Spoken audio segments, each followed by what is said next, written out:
$1.2 million की एक job, जिसमें आप जब चाहे सो सकते हैं, जब चाहे उठ सकते हैं और जो दिल चाहे आप कर सकते हैं। क्या आप ये जॉब लेंगे? ये जॉब है लाइट हाउस कीपिंग और ये दुनिया की सबसे ज्यादा खतरनाक जॉब्स में से एक है। इतनी ज्यादा सैलरी होने के बावजूद भी बहुत कम लोग ही यहाँ पर जाते हैं और उनमें से भी बहुत कम लोग ही क्वालिफाई कर पाते हैं, क्योंकि इस जॉब के लिए आपके पास सोल्जर जैसी स्किल्स होनी चाहिए। क्यों, वो मैं बताता हूँ। यहाँ पर 240 किलोमीटर पर आवर की स्पीड से तूफान आते हैं और अगर वो तूफान सुनामी में बदल जाए तो आपके जिंदा रहने की कोई गारंटी नहीं बचती।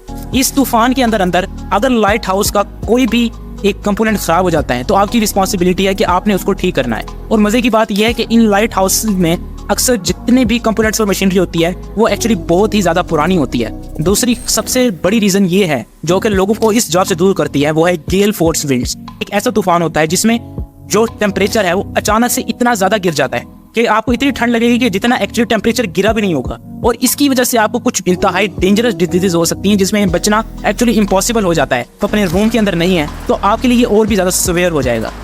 अक्सर लाइट हाउसेस क्योंकि ओशन और सीज के दरमियान में होते हैं तो कभी कभी ऐसी फॉग आती है कि उसके अंदर विजिबिलिटी ऑलमोस्ट नील हो जाती है, यानी कि एक्चुअली आपको कुछ भी नहीं दिखेगा और जख्मी होने और गुम हो जाने के चांसेस बहुत ज्यादा होंगे। अगर कभी स्नोफॉल शुरू हो जाती है तो लाइट हाउस कीपर्स की ये रिस्पॉन्सिबिलिटी है कि वो उस स्नो को हटाएं जो कि लाइट हाउस को काम करने से रोक रही है, और उनकी जिम्मेदारी है कि बेशक उनको जो भी खतरा है कुछ ही मिनट्स और कुछ ही आवर्स के अंदर वो लाइट हाउस दोबारा फंक्शनिंग में आ जाना चाहिए। एक और बहुत बड़ी रीजन जो कि इस जॉब को और ज्यादा खतरनाक बनाता है और वो ये है कि इसमें आइसोलेशन बहुत ज्यादा होती है, क्योंकि आप इस लाइट हाउस में अकेले ही रह रहे होंगे और आपके पास कोई भी दोस्त या आपके पास अपनी फैमिली नहीं होगी और आपको अपनी फैमिली से दूर रह के ये सारे काम करने पड़ेंगे, जिसकी वजह से ये जॉब और भी डिमांडिंग हो जाती है और यहाँ रह के आप स्ट्रेस का शिकार हो सकते हैं। जो इस जॉब को और भी खतरनाक बनाता है वो ये है कि अगर लाइट हाउस का कोई भी कंपोनेंट मशीनरी का कोई भी हिस्सा खराब हो जाता है तो आपके पास एक्चुअली ना के बराबर टूल्स होंगे, क्योंकि मैं आपको पहले बता चुका हूँ कि इसके अंदर जो टूल होते हैं एक्चुअली लिटरली एंटीक्स होते हैं और वो इतने पुराने होते हैं कि आप कोई भी मॉडर्न टूल की हेल्प ले ही नहीं सकते। और आपके पास इतनी फिजिकल पावर होनी चाहिए कि अगर बर्फ है तो आप बर्फ को हटा सकें, अगर कोई चीज फंस गई है लाइट हाउस की मशीनरी के अंदर तो आप उसको हटा सकें। यहाँ पर आपसे मैं ये क्वेश्चन पूछता हूँ कि क्या आप ये जॉब लेंगे? कमेंट सेक्शन में जरूर बताइएगा। लेकिन यहाँ पर एक और क्वेश्चन आता है हमारे माइंड में और वो ये कि इन लाइट हाउसेस की जरूरत ही क्या है जबकि इतनी ज्यादा खतरनाक है।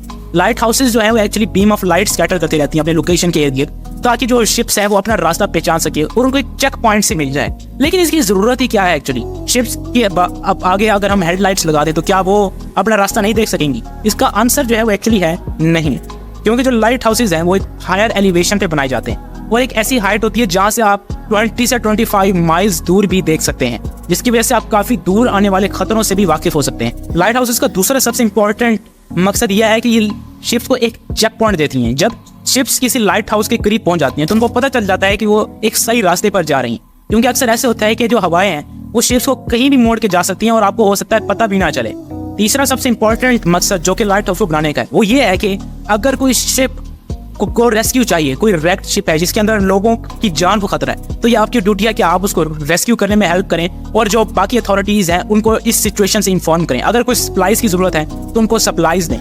चौथी सबसे इंपॉर्टेंट रीजन ये है कि अगर हम शिप्स के आगे हेडलाइट्स लगा भी दें तो एक्चुअली वो इतनी ज्यादा डिस्टेंस में नहीं देख सकती, क्योंकि वो फॉग से तो डील कर ही नहीं सकती। जबकि जो लाइट हाउस की जो लाइट्स होती हैं वो इतनी पावरफुल होती है कि उनके अंदर फॉग को मैनिपुलेट करने की पावर होती है, यानी कि अगर बहुत इंटेंस फॉग है तो तब भी आप एक खास लेवल तक देख सकते हैं। तो दोस्तों आज हम अपनी वीडियो को यही खत्म करते हैं। ऐसे ही फैक्ट्स में इंटरेस्टेड हैं तो हमें जल्दी सब्सक्राइब कर लें।